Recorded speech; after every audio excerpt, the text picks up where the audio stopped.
Julianne Good, and this is Psych One-on-One. Welcome. We are here to make psychology understandable with tips for you, your family, and your friends to make your lives easier and better. How are you guys doing tonight? I know I'm on a kind of a strange time right now, but with the holidays coming up, I wanted to do a show that's a little bit beforehand. You know, Thanksgiving coming up. It's one of my favorite holidays because I think we should all give thanks for something that is in our lives we are fortunate to have. It's very important to do that. So tonight I am thankful to have one of my favorite guests on, Dr. Jennifer DeFeo. And we're going to be talking about strength-based psychology, something a little more positive tonight. How are you doing, Dr. DeFeo? Good. How are you? I am doing great. Excellent. Yeah. So can you tell the audience a little bit about your background? Sure. I have my PhD from Alliant International University from the San Diego campus.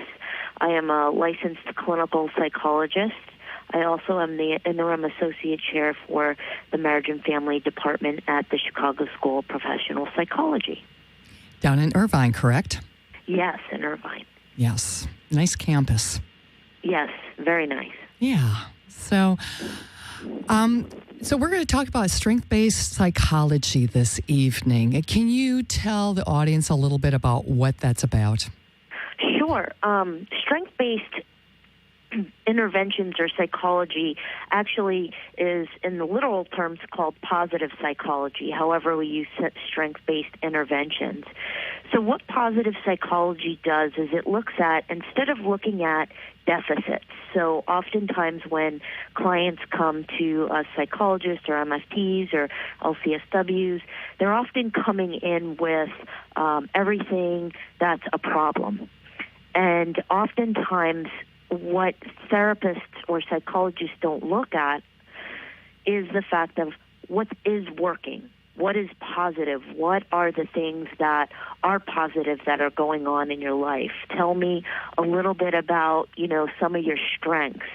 And it tends to automatically go into this sort of, this is what's wrong with me, this is what's wrong with me. And so by looking at the client or the individual from a positive perspective and seeing that every single client or person has a strength, regardless of how much is going on in their lives, is what we want to pull on. It's what we want to take and use as an intervention to assist them with defeating whatever's going on for them.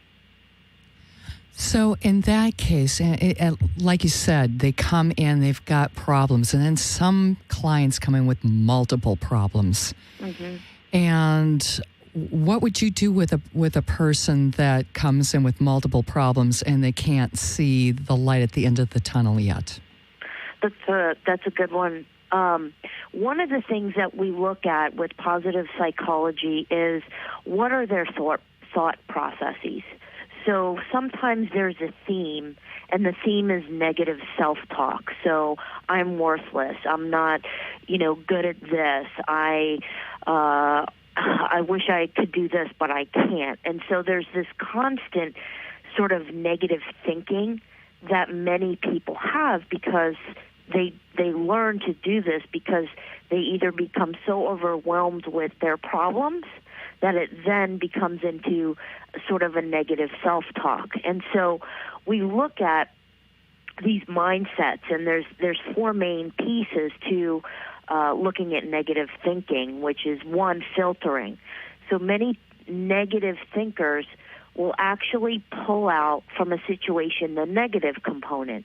It's kind of like how you may buy this new dress or you might buy a new suit, and everybody tells you that you look really good in it. And that one person comes around and says something like, oh, I don't like that. Negative thinkers will tend to focus on that one person. Even though 50 other people are telling you something good, they will filter that out, and they will look at that negative. And another thing. Excuse me. How does that happen? How does, you can get all of those compliments And then you're just focusing in on that one person saying, it doesn't work for you. How does that happen? That can happen in multiple. There's a lot of social psychology studies done on that many people tend to focus on that one person that has the negative. But one of the things that I go back to is the cognitive triad. So with the cognitive triad, this is a psychological theory. And what that looks at is what a person's beliefs are. So a depressed person has a cognitive triad as follows. So they will see themselves or view themselves very negatively. So they may say, I'm worthless. Then they tend to have negative views about the world. So everybody thinks that I'm worthless.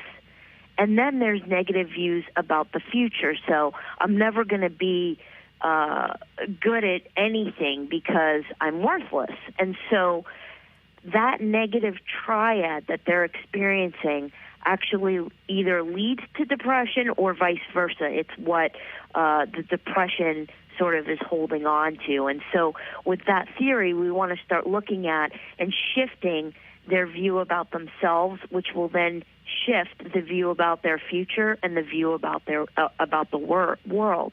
So part of that, a lot of that negative thinking comes with depression and very depressed clients. So you would start working with them on maybe the negative self-talk first.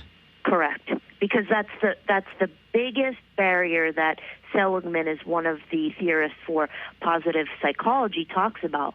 That is the biggest barrier to getting through to somebody and for them to think positive because of the fact that they're so focused on the negative. Another aspect of that is a mindset is what they call personalizing. So some people may personalize events that happen in their life, and they'll say things like, yeah, I have a black cloud following me, or bad things always happen to me, or, I'm just an unlucky person. And that is where they start to look at negative things in general as only pertaining to themselves. That's personalizing, right? Right. And it's almost like this energetic field of, like tracks alike, right? I mean, what you're putting out is what you're getting back, basically, correct? Yes, exactly. The more interesting piece of this is that many of these things lead to what Seligman also talks about with catastrophizing. So what happens is many of these individuals will go from, I'm horrible, I don't know what I'm doing right now, to I'll never become anything. And they shoot so far into the future. For example, college students that I work with, right, or even grad students, they will say, oh my God, I failed this first quiz. Because I failed this quiz, I'm going to fail the class. If I fail the class, I'll never become anything. I won't get my degree. If I don't get my degree, I'm never going to become anything in life. If I don't become anything in life, I'm going to end up doing X, Y, and Z, when they only didn't pass the first quiz. Mm-hmm. And there's 10 of them in a class. 10 quizzes, so they automatically catastrophize. They one thing leads to another. It's an overreaction. It's like a negative chain reaction that they're honed into and is probably, not going to happen. I mean, it's trying to look into this crystal ball and saying, okay, A happened, that's negative, so B, C, and D is going to happen, and it's going to be this whole chain of, like you said, catastrophes. Exactly. And the fourth interesting thing that negative thinkers, according to Seligman, have in common is polarizing. I work with this so much, and I see this so much in treatment with depressed clients, to where it's the black and white. Mm-hmm. They only see things as black and white. So either it's completely the way that they want it, they're extremely happy, this is the best thing that ever happened to the opposite end, in which they could then catastrophize. This is the worst thing I've ever done.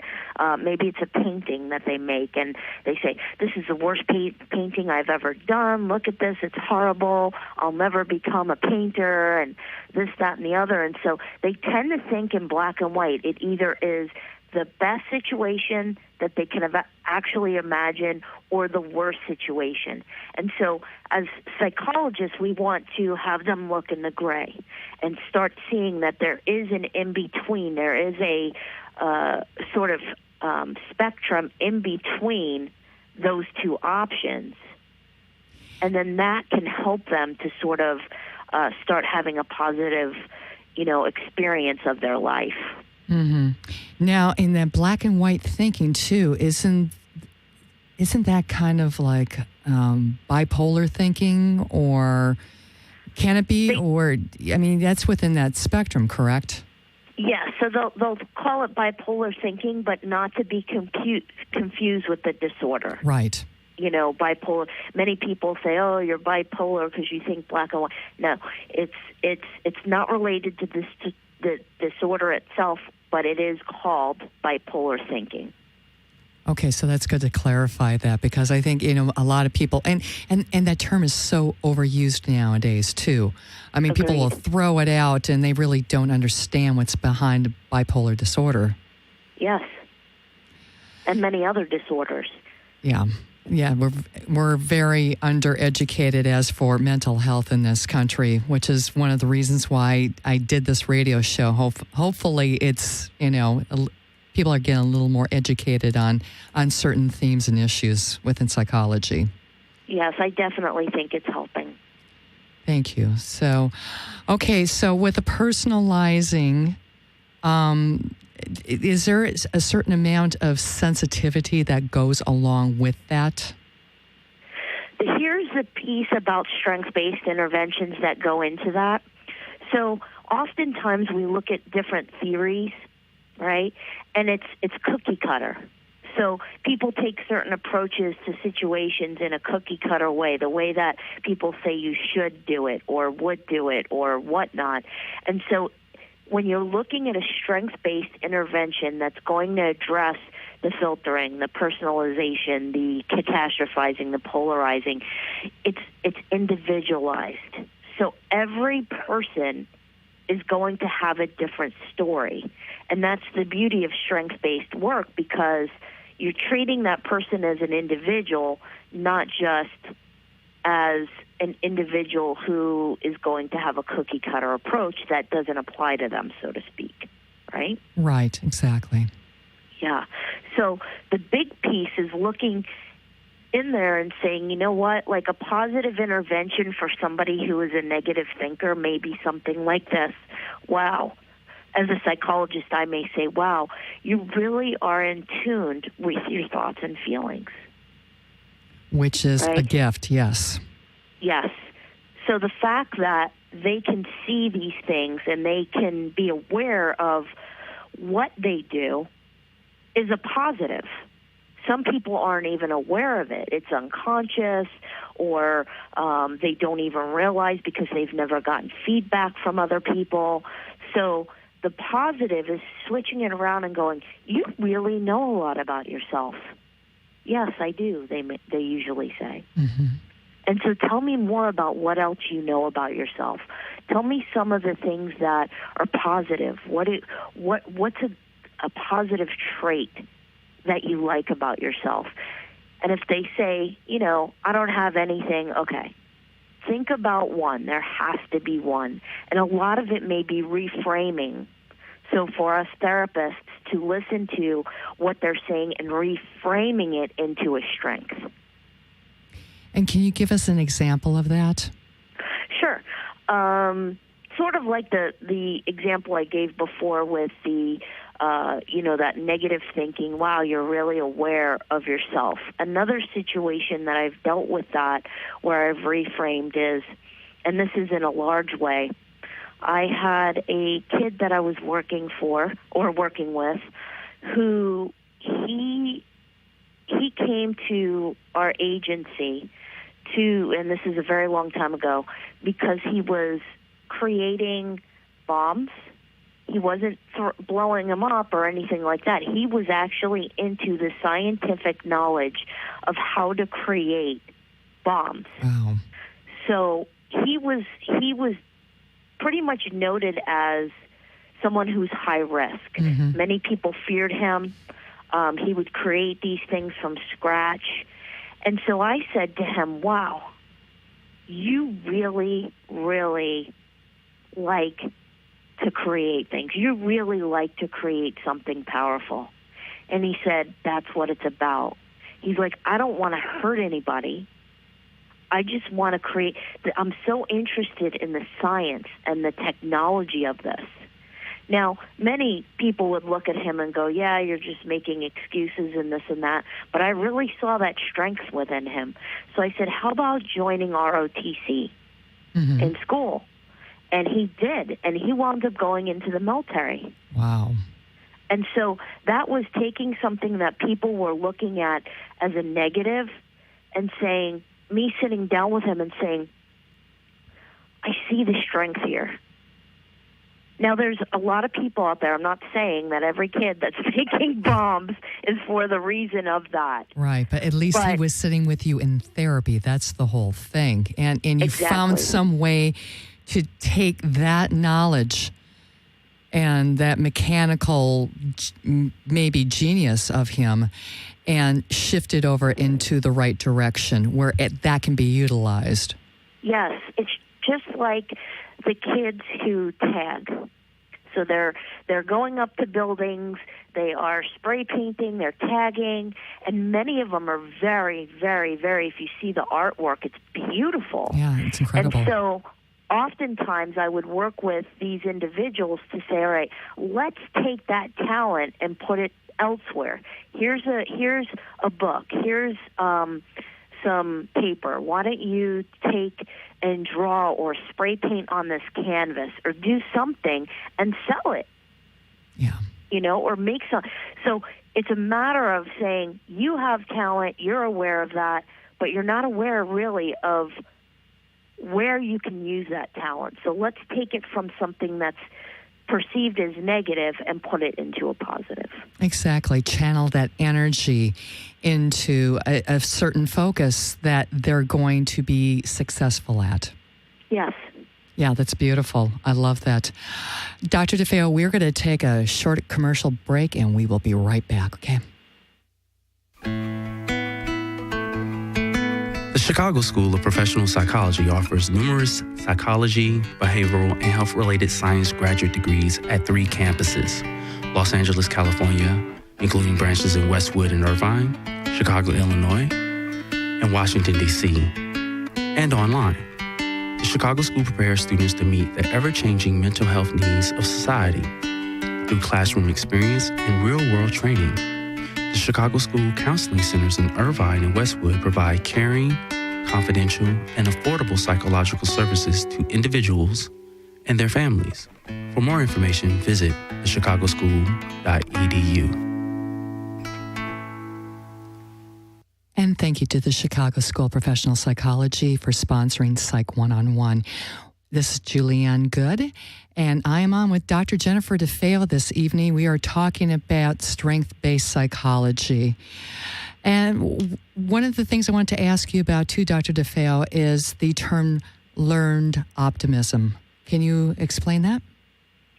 So essentially what that theory is looking at is that by being around positive individuals, by being reinforced essentially for the positive thinking and the way that we view the world, that these individuals essentially learn how to be optimistic, how to be positive thinkers. And how easy is that with in a societal realm, if you have negative people around you? It's very difficult. It also depends on the age, the culture of the individual, what kind of community support or natural supports they have in place, So there's a lot that play into that.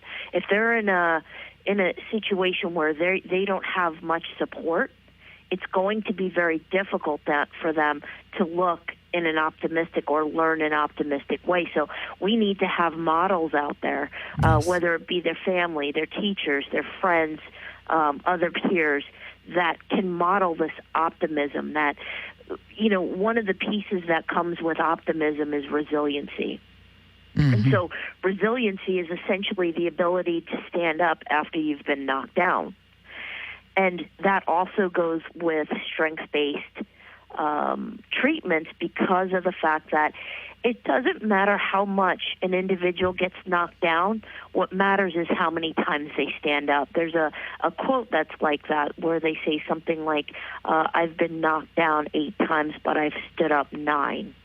And that's saying every time that they got knocked down, they're going to pick themselves up and they're going to move forward, versus staying in that zone, especially when it comes to children and adolescents who are being bullied, and they essentially become, or learned helplessness becomes in there, that they feel that they have no way out, that there's nothing they can do. And that goes back to the whole difficulty with learned optimism.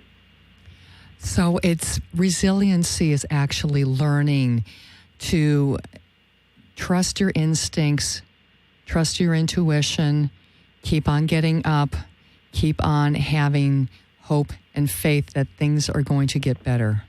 Yes. And individuals, they have to look at the strengths within them. They have to look at the fact that some of them are experiencing these things 20, 30, 40, 50 years, and to say, wow, you have made it this far. What has got you there? How did you get there? That's your strength. Yes. And so people say, well, I really didn't do a good job, or, I compliment a lot of my clients in treatment because they do such a good job. They work really hard. And some of them have difficulty. I can tell that they have difficulty even accepting compliments because they've been beat down so poorly and have such a negative view of themselves and the world, and how do people perceive me, and everybody perceives me negatively or whatnot, that it's really difficult for them to even take a compliment.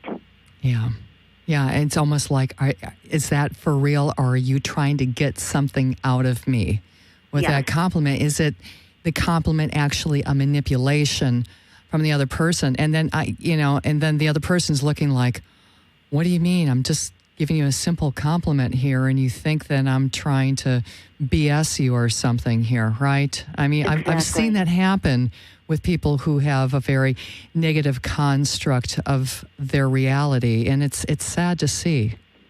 Yeah, it really is, and the resiliency is that piece to say, you know what, I don't care what you think. I'm going to step up and move on from this experience. I mean, my own personal experience was being told in high school that I would never become anything, and that they wouldn't let me take a psychology class because they said that I would fail it because my objective and my goal was on my sports career. And so I look back and with all the negativity that my school counselors had invoked in me, I just said, you know what, I don't care what you think. Once I leave here, I'm going to college and I'm going to become something. And here I am, many, many, many, many years later, 21, 22 plus years later, and I'm a clinical psychologist. Yeah, and you're awesome at doing it too, by the way. Well, thank you. I appreciate that. But the point is, if I would have allowed them and believed and sort of taken on their words as my own negative self-talk, I probably wouldn't be here right now. Right. So people need to have that support. They need to have cheerleaders on their side to say, you know what, you can do this. Mm-hmm. Yeah, and sometimes you have to be your own cheerleader. You have to sit there, and it's like that filtering process. You have to sit there and say, am I going to believe them, or am I going to believe my own self-truth? Am I going to listen to this inner voice that is just screaming at me saying, yes, you can be. You can live that dream. You can fulfill yourself. You will make it. You will be successful. Yes, exactly. And so, okay, so part of that too is this learning, this resiliency. What can people do to start growing that within themselves? Look at what has gotten you to where you are today. People who have lost their houses, who have lost in stocks when everybody invested, back in the late 90s, and then 9/11 hit, and most people lost a lot of money on the stock market and their bank accounts. But to look at how they have achieved to stand up and walk through it, that's survival techniques. Mm-hmm. But also, they have to understand that there's something within them that didn't allow them to stop. And what is that? They have to evaluate themselves and say, what are my strengths? What am I good at? Am I good at finances or developing programs? Am I good at being able to walk into chaos and clean up house? Am I good at sitting back and listening and, other people coming to me and asking me for advice? What does that essentially mean? It means that you have the ability to humanistically have good conversation and that people enjoy coming to you and discussing issues, mm-hmm. right? Oh, they yes. feel safe coming to you. They are allowed to say what they need to say, and this goes out to the therapists, too, who are listening to this, that the fact that clients come back to you over and over and over and over again is huge for somebody who may be questioning whether or not they're doing the right interventions with a client. So everybody, many people believe that psychologists and therapists and that our lives are perfect. Right. Just because we can understand the psyche, but that's not. We're human just like everybody else. And so accept your weaknesses, but persevere on your strengths. Yeah, and culture, that self-esteem too, that's so important. And it's such an evasive term sometimes. What is self-esteem? Well, it's getting up in the morning, looking at yourself in the mirror and saying, you know what? I love you as you are. I just, and it's not egotistical. You have to have that self-love to be able to emote that out to other people. And so that they feel that, so that they want to be around you. You're not a bummer to be around, or you're not, like an emotional vampire or whatever. You gotta just be able to be truthful with yourself and find what keeps you going. Yes. And the biggest thing that produces that resilience is being honest. Mm-hmm. Honest with yourself, honest with others, because that's where people tend to hold themselves back because they're afraid to be honest. They're afraid to be honest with themselves and say, you know what, I screwed up, or, yeah, I made this mistake, but you know what, I learned from it. That's the piece. And so individuals have to sort of take that stance and say, you know what, I'm going to be honest and open with myself, with my partner, with my therapist, with my boss, with whoever it is, because that's the only way people are going to grow is through honesty. Yes. Yeah, and even if it's just one baby step at a time. Yeah. Just exactly. Yeah, just go through the process, and it feels just it's freedom. It is freedom from being worried about how you are being perceived in the world. Yes. And most people think what they're going through, nobody else has gone through, or what they're going through, nobody can understand. But there are people that have been in the same situation, maybe just a little bit different, or have the amount of stress and pressure that others in the world have. And so when they get to the point where they think that it's only me, that's that personalization, that's where they become depressed, and they also become helpless. And isolated. And so it's really important for people to understand that there are other people out there, there are support groups, there are other things that you can do. Or you can start one and empower yourself to say, you know what, I am tired of living with this, that, and the other. I want to do something about it. I want to make a difference. And take that and bring it into a positive. Make it a positive. It's empowering. Yes. Exactly. So what step do you usually begin with when a client presents to you in the office and with this problem-saturated life?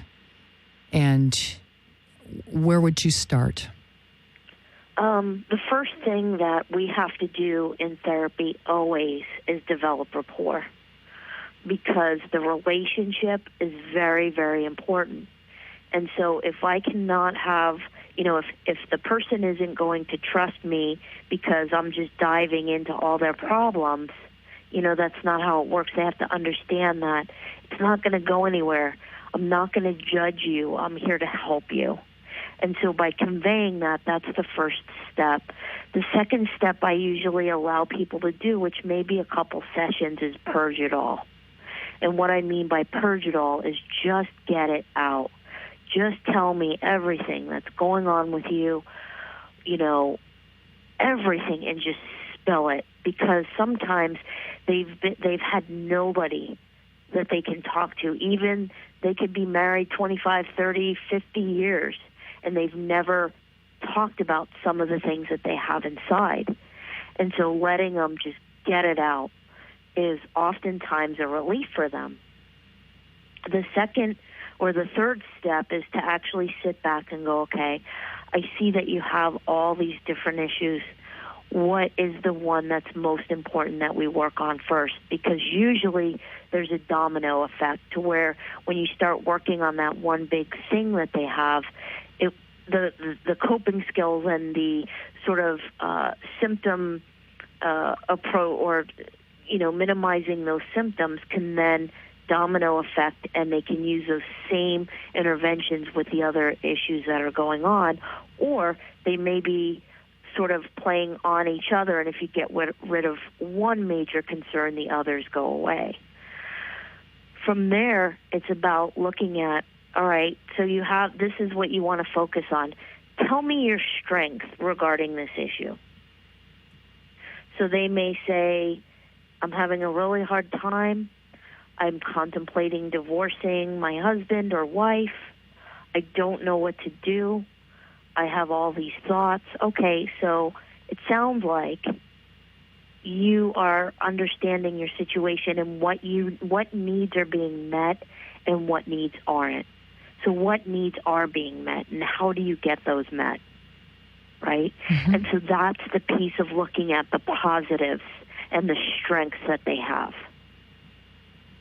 Yeah, and like the reframing you were talking about before, sometimes they may throw it out as a negative, and then you'll say, hey, but look at how much energy you've been putting into getting your needs met by A, B, and C, which might look a little manipulative, but if you just look for that one kernel in there, yes, and bring that forward and nurture it, I mean, it can turn into something really constructive. Yes, and giving them that little piece of hope. Yes. Because many of them come in hopeless, and it's like, no, there is hope there. You're going to figure it out. We just have to figure out what route we're going to use and what are your tools. So if you were going to go to war, and I use a lot of metaphor and analogies, if you were going to go to war, what would you need to take with you? You know, and they'll say, well, a gun and a grenade and this and that and a bulletproof vest. Okay, so that's smart thinking. You're very aware of what you need to do to protect yourself and what weapons you're going to use. So we need to make that clinically happen for you. What are your strengths? Those are the weapons that you're going to use to deal with this war that you're dealing with. Mm-hmm. And going with a warrior stance. Yes. That's huge. Yeah. Yeah, just changing that perspective in a person's mind. And sometimes, and it's lovely to see when the light bulb goes off on a client, you know, just like, wow. I mean, they just like change body movements, and they're just, all of a sudden you can see the spark in their eyes, like they're getting it. Something's changing. Yes. Yeah. And it's very nice to sit back and see when clients come in 6-8 months later and go, I was reflecting back to when I first started seeing you, and I see how far I've come, and I feel like I'm doing so well, and I'm a different person. And it's like, okay, keep that up. Now the goal isn't about putting out fires, and it's not about trying to keep your sort of feet on the ground. You're grounded now. Now's the time for you to be resilient. And so when and if these things happen, that you address them one by one and you move on. Mm-hmm. And you don't blow up, you know, molehills into mountains. Exactly. You can learn how to self-regulate, keep those emotions intact. Yes. It's a beautiful process. It really is. Yes. Emotional intelligence looks at that a lot. How we address situations. What are the ways that we self-regulate? Because you could be the smartest person in the entire world, but your emotional regulation prevents you from doing so many things that you can do in the world. It does. You can be your own worst enemy. So, Dr. DeFeo, we're going to take a little bit of a break, and let's come back and talk some more about emotional regulation. Okay, great. Are you searching for answers and insight to life issues? Is the behavior of family or friends questionable or concerning? Find tips and possible solutions from the convenience of your own PC, cell phone, or tablet at therapycable.com. Therapy Cable has the most comprehensive library of contemporary therapy videos online. Help may be as easy as a few clicks away. Therapy Cable offers comprehensive therapy videos ranging from addiction to self-care and contact information for qualified providers. Find the answers to your life challenges at therapycable.com.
And welcome back to Psych One-on-One with Julianne Good and Dr. Jennifer DeFeo. We are back talking about strength-based psychology, and Dr. DeFeo and I were talking about emotional intelligence and regulation.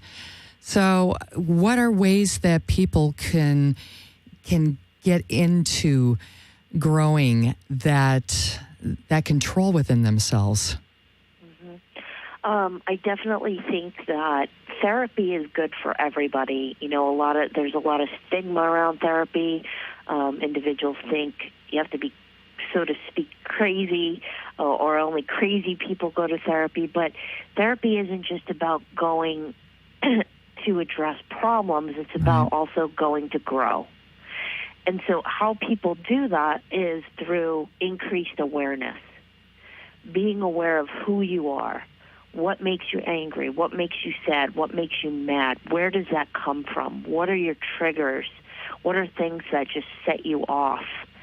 And being able to look at that, reflect, and say, all right, this is how I'm going to handle it next time. And with a therapist, it's pretty easy to do because that therapist is there to be your support system and to also objectively, in a non-judgmental way, give you feedback and understanding as to what they're seeing on the outside. And it's good to get that outside perspective because sometimes you can perceive something within yourself and it may be incorrect because you're biased. But when you emote that and talk to somebody about it, they'll say, well, I don't quite see it that way. And I'm seeing it in a different light than you are. And it's good to have that outside perspective to see how other people are perceiving you and, you know, what's their opinions.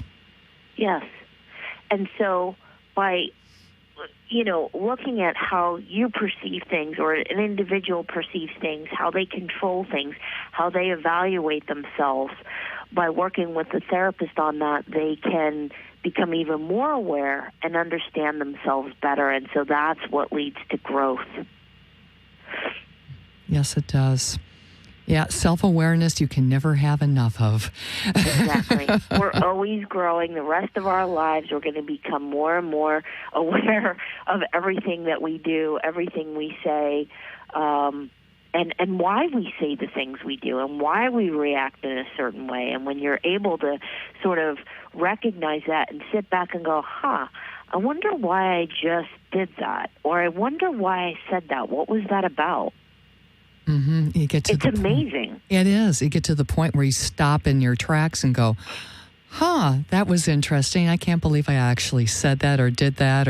And you start questioning, you know, something that may have been a long time habit, a long time behavior, and you start questioning yourself. It's a great process. It's, again, the light bulb goes off. Yes.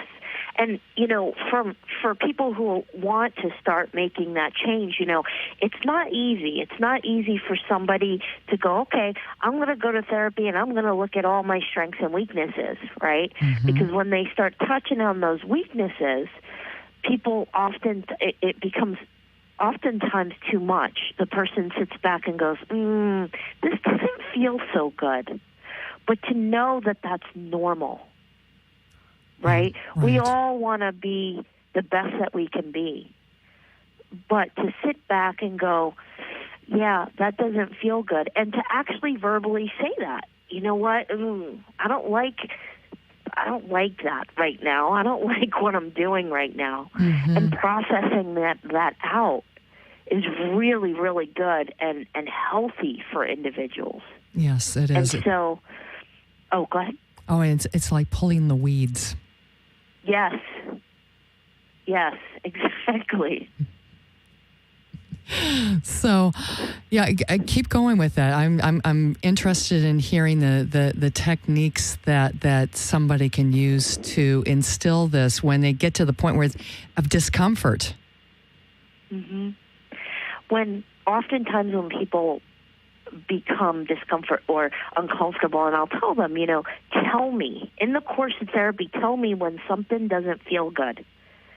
And they'll say, Yeah, that just didn't feel good because that didn't feel good just now because this is stuff that I've never talked about, and now I didn't expect to get here, and it's like, what's it like to be here right now? What's it like to experience what you're experiencing? Tell me what you're experiencing. Explain it to me. Show me your world.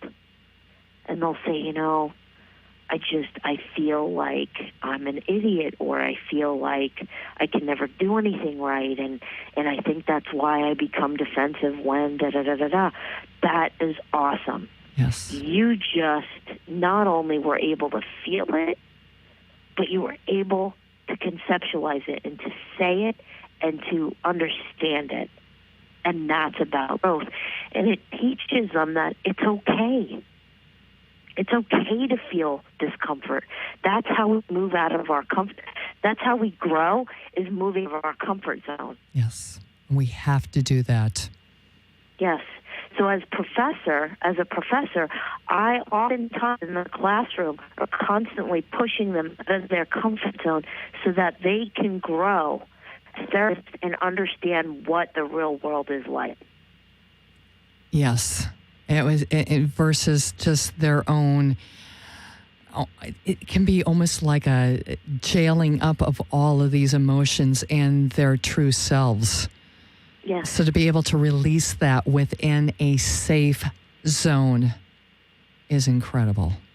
Yes. And Gestalt looks at that. Fritz Perls' Gestalt theory looks at that. Gestalt therapy of the true self and the false self, right? Mm-hmm. The false self is what other people have imposed onto you, the things that we should do, the things that we could have done. And that's shaming. You should have done that. That says you did something wrong. Instead of, what could you do next time that may work better? Mm-hmm. Two different things, and Pearl focused on that, as well as so if we were to wipe ourselves clean of any type of ethnicity, race, sexual orientation, gender, who would we be inside? What would be our true self? If we could be exactly who we wanted to be, what would that look like? It's almost impossible because of the pressures of racism and oppression and what society say that people should or should not do. That forces them into that negative thinking and that negative self-talk. Yeah, in a box. Yes. Yeah, it's not a good thing, but a lot of us go through those experiences and then start punching out those walls in that box and say, no more. Not going to take it anymore because I'm worth it. Those other people can they're wrong. Yes. And that takes a lot of strength. It takes a lot of courage. Yes. But we all have it inside of us. Yes, everybody does. They just have to reach in and believe that it's there. And it is. Everybody has strengths. They just have to look at themselves and go, yeah, I believe it. Exactly. I believe it. It doesn't make any difference what anyone else thinks about me, but I believe that I am worth fighting for. Yes. So true. So true. I'm really glad that we have this segment for people to be able to understand that everybody has weaknesses, everybody has strengths, no matter what, who you are, how much money you have, what kind of degree you have. It doesn't matter. What matters is that you know who you are and you can self-reflect and go, you know what? I'm going to take this and I'm going to empower myself and I'm going to be the best person I can be. And when people try to knock me down, I don't care.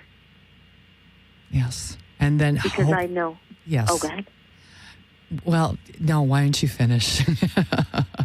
You were saying. I was going to sound like a army commercial and say, be who you, how's it go? Be all you can be. Yes. In the army, right? That's how it is. It's like, be all you can be. You got this. People believe in you. And even if they didn't, never stop that. Never stop believing in yourself. Mm-hmm. And the beautiful thing is you can actually start changing the people around you by doing that, because they'll say, you know what, something's different about her. Something's different about him. What? They're not reacting like they used to. They're not reacting in a predictable manner. What am I going to do here? You know, and then it makes them stop in their tracks and go, huh. Yes. What did they do? Maybe I want to do something like that too. Maybe I need to change my way of reacting to him or her, because Yes. Yeah. And it starts that beautiful chain reaction of change and making the world a more beautiful place to be in. Yes.